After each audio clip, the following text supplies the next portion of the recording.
Hey guys, it's Carissa, and you've landed on Paracord Planet. In this video, we're going to show you how to make an Italian cobra belly bracelet. You might be thinking, that's not a cobra belly weave. And you're right, it's actually a cobra belly braid.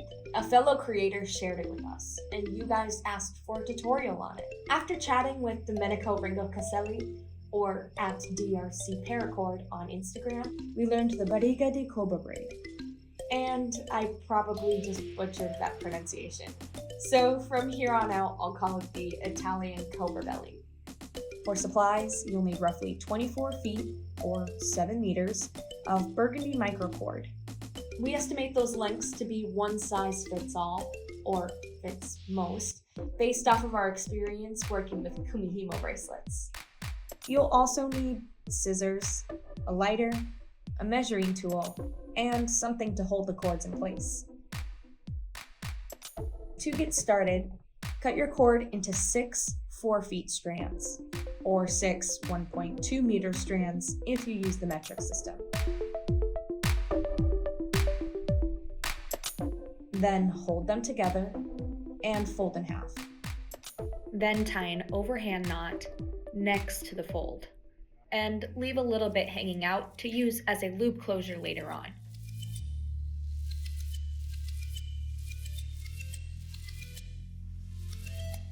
Next, you'll want something to hold your cords in place. Here, we're putting the loop around the peg that came with our jig, but if you don't have one, you can just use a piece of tape. Then separate the strands into 2 groups, with 7 cords on the left and 5 on the right.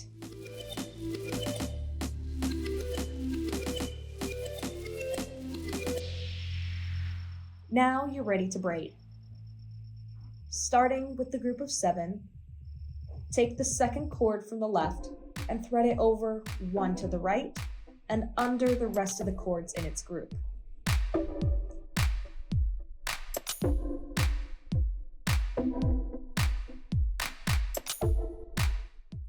Then bring it over to join the group of cords on the right. At this point, there should be 6 cords in each group. Next, take the leftmost cord and pass it under the next 2 cords, then over the remaining cords. Just like last time, it will now join the right group.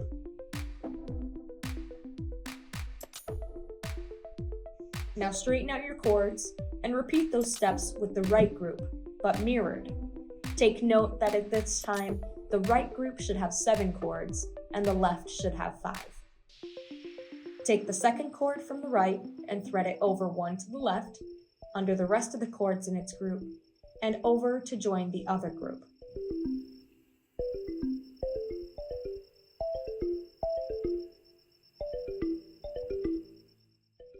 Then take the rightmost cord and pass it under the next 2 cords, then over the remaining cords, and keep going until you have a braid that fits all the way around your wrist.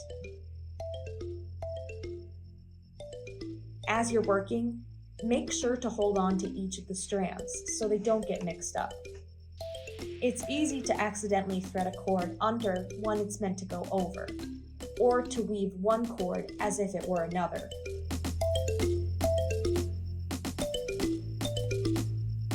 I'll frequently check the back side of my weave, as it's a bit easier to tell if there are any errors I made while weaving.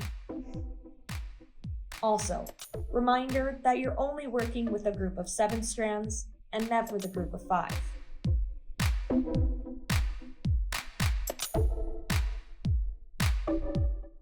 Now it's time to finish the bracelet.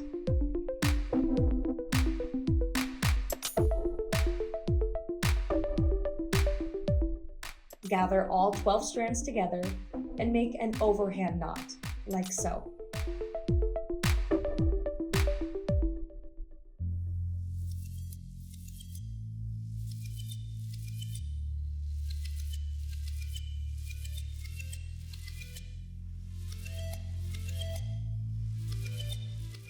Trim your ends about 1/4 inch or 7 centimeters away from the braid. Then Hold the ends over a lighter flame for about 3 to 6 seconds. Finally, use a knotter's tool or just the bottom of your lighter to flatten the melted ends down against the back of the knot. And here is how it turned out. This is how it should look on the sides. Nice and thin braid. And here's how it looks on the back. So we hope you enjoyed the video, and feel free to subscribe for more Paracord content. As always, thanks for watching and see you next time.